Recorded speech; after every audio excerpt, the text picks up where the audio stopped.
Hello friends, welcome back to my channel JSSC वाला। दोस्तों, जैसा कि आप लोगों को पता होगा कि कल एडमिट कार्ड आ गया है JSSC JEE डिप्लोमा वाला। ठीक है, तो चलिए उसी का हम लोग कल से सेट स्टार्ट किए हैं। कल क्लास 1 था, आज क्लास 2 होने वाला है। हम लोग लगभग 90 से 100 क्वेश्चन करते हैं डेली। ठीक है, और हम लोग क्या करते हैं, जनरल इंजीनियरिंग जो फर्स्ट पेपर आप लोग पता ही होगा कि 80 नंबर जनरल इंजीनियरिंग होगा और 40 नंबर GK GS होगा। तो GK GS क्लास तो बहुत पहले से चल रहा है, यहाँ नहीं देख रहे हो तो देख लिया कीजिए। और जो 80 नंबर का है जो जनरल इंजीनियरिंग का, वो हमने क्लास कल फर्स्ट किया है, सेकंड करते क्वेश्चन सिर्फ करते हैं। ठीक, क्वेश्चन पढ़ते हैं आंसर, क्वेश्चन पढ़ते हैं आंसर। देखिए दोस्तों, जनरल इंजीनियरिंग का क्वेश्चन देख के सिर्फ जाते हैं ना, तो शायद बहुत सारा क्वेश्चन देखने को मिल सकता है आपको डायरेक्ट एकदम, कहीं ज़्यादा घुमाता फिराता नहीं इसमें। ठीक है, जनरल इंजीनियरिंग से कहीं जनरल मतलब सारे इंजीनियर के लिए एक ही है, सिविल के लिए एक ही है, मैकेनिकल के लिए एक ही है, इलेक्ट्रिकल के लिए एक ही है, एग्रीकल्चर के लिए एक ही है। तो इसमें कुछ बेसिक नहीं, बस थोड़ा सा देखना है आपको और चले जाना है। तो मेरा कोशिश पूरा रहेगा कि डेली एक सेट करें कम से कम 100 क्वेश्चन करके, और जब तक एग्जाम चले आपका, जैसे 23 से स्टार्ट है, कम से कम 23 तारीख तक कम से कम 700 800 900 क्वेश्चन कर लें। ठीक है, ताकि आपको बेनिफिट मिले इसको। तो दोस्तों, आपको करना कुछ नहीं, चैनल को सब्सक्राइब कर लेना और बेल बटन दबा देना है। यदि इस चैनल से पहली बार विजिट किए तो काफ़ी शानदार तरह के क्लास चलता है, खास करके CGL वालों को लिए पूरा तैयारी करवा रहे हैं। देखिए रहे हैं आप लोग, काफ़ी शानदार क्वेश्चन के साथ चल रहे हैं। ठीक है, तो आप लोग कुछ नहीं करना दोस्तों, चैनल को सब्सक्राइब करके बेल बटन दबा देना। ठीक है, चलिए तो हम लोग करते हैं क्लास सेकंड आज general engineering JSSC JEE exam से लेते हुए मैकेनिकल सिविल इलेक्ट्रिकल 80 क्वेश्चन का है। तो अब देखते हैं, चलिए क्वेश्चन पढ़ेंगे, आंसर करेंगे। ठीक है, कल 103 तक किए थे, 104 करते हैं आज। विच of the flowing should be used for hurting for thicker wall? तो क्या है इसका हेडर? जनरल इंजीनियरिंग का है तो थोड़ा बहुत समझ में भी नहीं आएगा, तो थोड़ा क्वेश्चन सिर्फ देख लीजिए ताकि लगे कि एग्जाम में क्वेश्चन देखा है। ठीक है, ये क्वीन क्लोजर, इसमें क्या था कि जो इंजीनियरिंग सर्विस का क्वेश्चन है वही सब आया, engineering service question direct exam में पूछता है। ठीक है, चलिए क्वीन क्लोजर इज ये क्या है? क्वीन क्लोजर क्या है? तो ये ब्रिक है having the same length depth as other bricks but half the breadth. देख सकते हैं क्वीन क्लोजर क्या है, सेम लेंथ और डेप्थ सेम है। ठीक है, लेंथ और डेप्थ सेम है लेकिन ब्रेड्थ क्या है, हाफ हो जाता है। ठीक है, length is equal to depth बराबर है लेकिन हाफ ब्रेड्थ हो जाएगा, इसको बोलते हैं queen closer. Minimum thickness of wall where single flashed bond can be used as, कहाँ यूज करते हैं? 1.5 ब्रिक्स थिक्स। कहाँ पे? 1.5 ब्रिक थिक्स को यूज करते हैं। चलिए next question. The most important tool in bricks laying in lifting and spreading mortar and for forming joint, तो क्या होगा? Trowel. Expansion joint in masonry walls was provided in wall length greater than 40 metre. चलिए, the type of bond provided in bricks masonry for carrying heavy load is, क्या होगा? English bond. क्या होगा? English bond. The type of bonds provided in bricks masonry for carrying heavy load, तो English bond हो जाएगा। ये mortar joint in masonry which is normal, किसका normal होता है? Which is normal to cross joint, किसमें? Normal to cross joint. The slenderness ratio for masonry wall should not be more than कितना? 20। Should not be more than 20। ठीक है, slenderness ratio पढ़े होंगे आप लोग मैकेनिकल वगैरह में, सिविल वगैरह में, तो नॉट मोर देन 20। देखिए ES 98 में आया हुआ है। ठीक है, the properties of lime and sand in the mortar normally in the bricks, क्या होता है? 1:2। लाइम का 1 होता है रेशियो और सैंड का 2 होता है, 1:2 होता है। ठीक है, आप लोग ध्यान में रखिएगा। चलिए, the number of vertical joint in ये stretcher courses is x times the number of joint in the header courses, तो x का वैल्यू क्या होगा? हाफ हो जाएगा। एक as compare to stretcher course the thickness of joint in header course should be less. क्या? A compare to stretcher course the thickness of joint in header course should be less.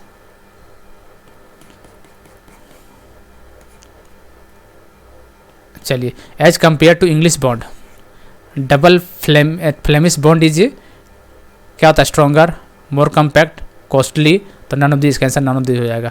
Single Flemish bond consist of, बताइए किससे बनाता है?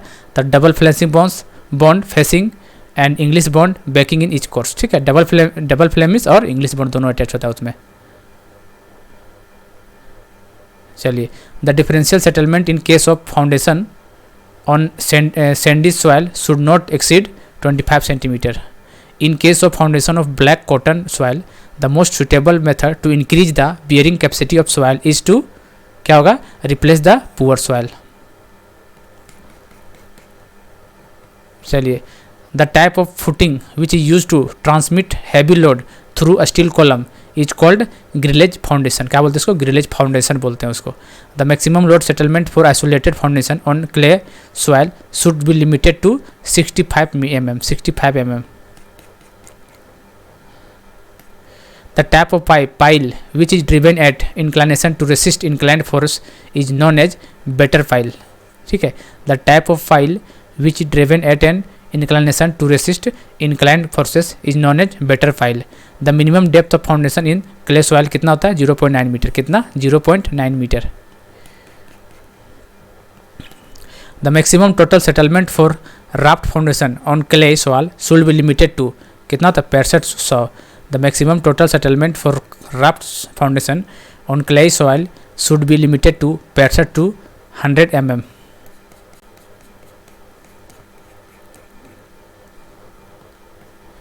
The bearing capacity of water lodged soil can be improved by drainage of the soil।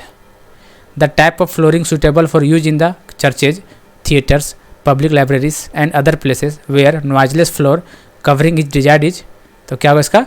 Cork flooring होगा। कैसा? Cork flooring होना चाहिए। चलिए देखिए द वर्टिकल, देखिए दोस्तों ये क्वेश्चन आया हुआ था जो एग्जाम जो हुआ था 3 तारीख को आप लोग का, शायद दिए होंगे, आप लोग पता होगा ये चीज़, ये क्वेश्चन आया हुआ था उसमें, देख सकते हैं आप लोग। ठीक है, इसका कहने का मतलब कि ये पेज PDF काफ़ी काम का है। ये क्वेश्चन आया हुआ था जो 3 जुलाई को हुआ था, जो पेपर पोस्टपोन हो गया था। The vertical distance between the spring lining and highest point of the inner curve arc is known as, उसको क्या बोलते हैं? इसको राइज बोलते हैं। डेप्थ और height of the arch is the, क्या होता है? Is the perpendicular distance between the intrados and extrados. Depth और हाइट क्या होता है? Perpendicular distance between the intrados and extrados. चलिए 128 नंबर आइए। The triangular space found between the extrados and the horizontal line drawn through the crown of an arch is known as spandrel. The lintel are preferred to arch because arches required more headroom to a sphere opening like doors, window, etc. Arches require a strong abutment to the withstand with arc thrust. Arches are difficult in construction। इसका मतलब all of this हो जाएगा। In the construction of arcs, sand-borne method is used for striking the centering। ठीक है, इसका answer हो जाएगा C, striking the centering। The type of arc generally constructed over a wooden lintel or over a flat arc for the purpose of carrying the load of the wall above, तो इसको क्या बोलते हैं? relieving arc बोलते हैं इसको। क्या सा? relieving arc बोलते हैं। The type of joint commonly used at the junction at the principal rafter and tie beam and timber trusses, oblique mortise and tension joint। The types of roof suitable in plain where rainfall is maze and temperature is high, उसको बोलते हैं flat roof बोलते हैं। क्या था? Flat roof. Pitched and sloping roof are suitable for coastal. Pitched and sloping कहाँ पे? Coastal region में। चलिए the type of roof which slope in 2 direction with a break in the slope of each side is known as gambrel roof. mansard roof is a roof which slopes, क्या होता है? mansard roof मतलब 4 direction with break in the slope of each side।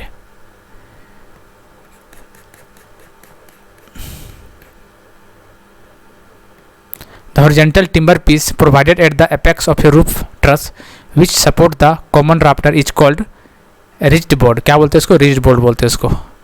The lower edge of the pitched roof from where the rain water of the roof surface drop down is known as eaves।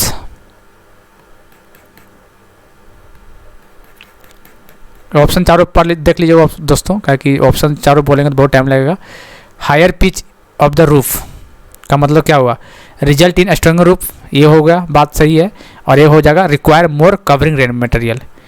Result in more stronger roof, और दूसरा हो जाएगा require more covering material. इसका मतलब 1 और 3 हो जाएगा sir. Couples close roof is suitable maximum of कितना? 4.5 metre. Couples close roof is suitable for 4.5 metre. In ये कॉलर बीम रूफ में क्या होता है? There is a horizontal tie at almost the middle of rafter only. क्या होता है? Collar beam roof में क्या होता है? There is a horizontal tie at almost the middle of the rafter only. The function of king post in the king post roof truss. तो क्या होता है? To prevent the tie beam from sagging at its center. The function of cleats in your roof truss क्या होता है? To prevent the purlins from tilting. The term steering is used for कहाँ use करता है? A sloping member which support the steps in stair. C is the right answer. The vertical posts placed at the top and bottom ends at a flat supporting the handrail are known as newel post बोलते हैं इसको. The maximum number of step in a flat should generally कितना होना चाहिए? 12. Maximum 12 होना चाहिए, ठीक है. और मिनिमम कितना होना चाहिए? मिनिमम 3. सेम क्वेश्चन है, maximum 12 minimum 3. Sum of tread and rise must lies between 400 से 450 400 sum of tread and rise must lies between 400 से लेकर 450 mm. Minimum width of landing should भी कितना होता है? Equal to width of the stair. Minimum width of the landing should be equal to width of the stair. In any goods stair case the maximum and minimum pitch respectively कितना होता है? 40 maximum और minimum 25 degree.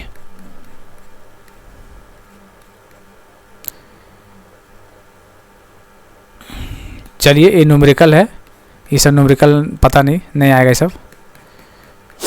One line हम लोग सिर्फ कर रहे हैं cover. Half turn stair are the stair which change their direction through 180 degree. Half turn stair 180 degree. Dog legged stair क्या होता है बताइए? हाफ टर्न स्टेयर को बोलते हैं dog legged stair. Half turn stair जो कि 180 डिग्री पे बनता है उसको बोलते हैं डॉग लेग्ड स्टेयर.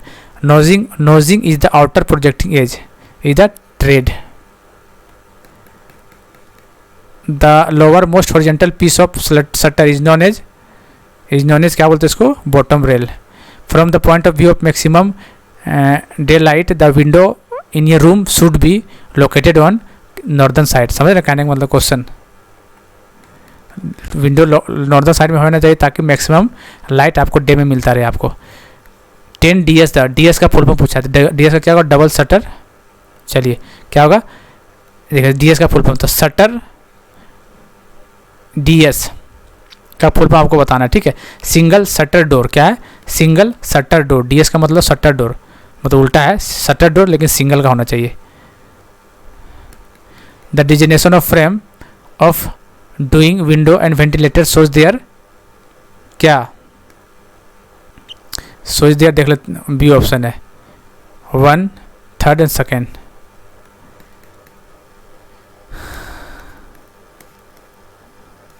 कहाँ गया? हाँ.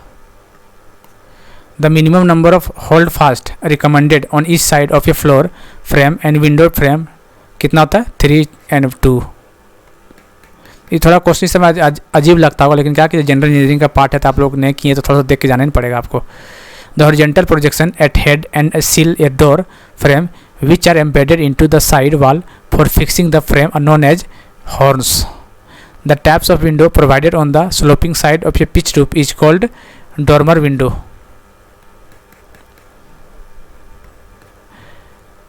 As compared to top hill rail, the bottom and the lock rail is a door frame are normally wider. Opening lift in a flat roof for lighting purpose is called lantern.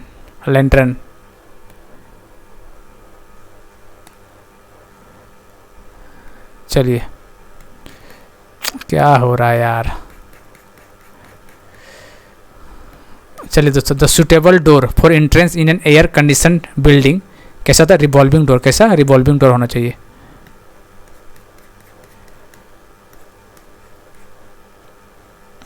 चलिए minimum elongation of steel FE 250 and FE 415 respectively should भी कितना होना चाहिए? 23% and 14.5%. 250 का 23% होना चाहिए. और देखिए कैसे आ सकते हैं? 23-25 के लगभग है और 415 है उसका उल्टा कर दिए 14.5 देख सकते हैं आप, ठीक है. 14.5 आपको याद रख सकते हैं यहाँ से, ठीक.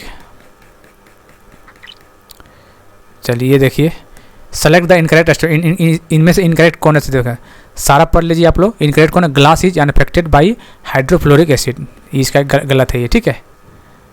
बाकी सब सही है.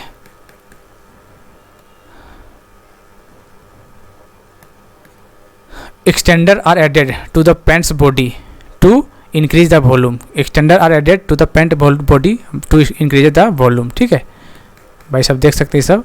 सी, ये देख सकते हैं सी का ए का 2 पिगमेंट आयरन ऑक्साइड, बी का 3 ड्रायर जिंक सल्फेट, थिनर में टर्पेंटाइन और एक्सटेंडर में एल्युमिनियम सिलिकेट. देख सकते हैं ठीक है. पिगमेंट आयरन ऑक्साइड ए का 2, dryer zinc oxide zinc sulphate, thinner turpentine, extender aluminium silicate. चलिए, which of the following mortar is most suitable for construction work in water logged area. तो कैसा जरूर सीमेंटेड मोटर, कैसा cement mortar. कौन सा mortar is suitable for construction work in water lodged area. तो cement mortar.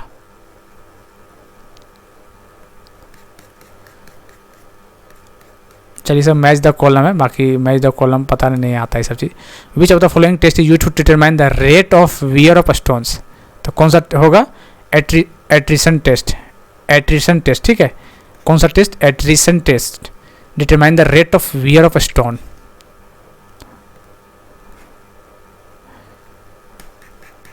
चलिए यहाँ देख सकते हैं B is the right answer होगा इसका. देख सकते हैं बी मतलब ए का 3. एग्रीकल्चर इम्प्लीमेंटेड बाबुल. बोट कंस्ट्रक्शन तो बेंटेक. बोट कंस्ट्रक्शन बेंटेक. Railway sleeper jack. Railway sleeper jack. और म्यूजिकल इंस्ट्रूमेंट देवदार. तब मैच कर सकते हैं. एग्रीकल्चर से बोलेगा तो बाबुल एग्रीकल्चर से होगा. बोट का बोलेगा तो बेंटिक. Bentinck boat. बी से बोट, बी से बेंटिक. रेलवे बोलेगा तो जैक. और म्यूजिकल इंस्ट्रूमेंट बोलेगा तो देवदार. ईएस में आया हुआ क्वेश्चन है ये.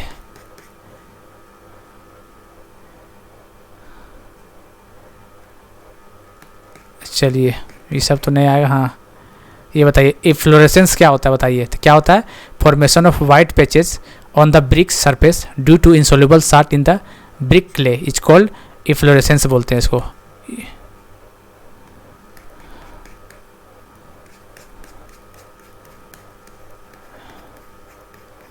चलिए ये बताइए 181 नंबर बताइए.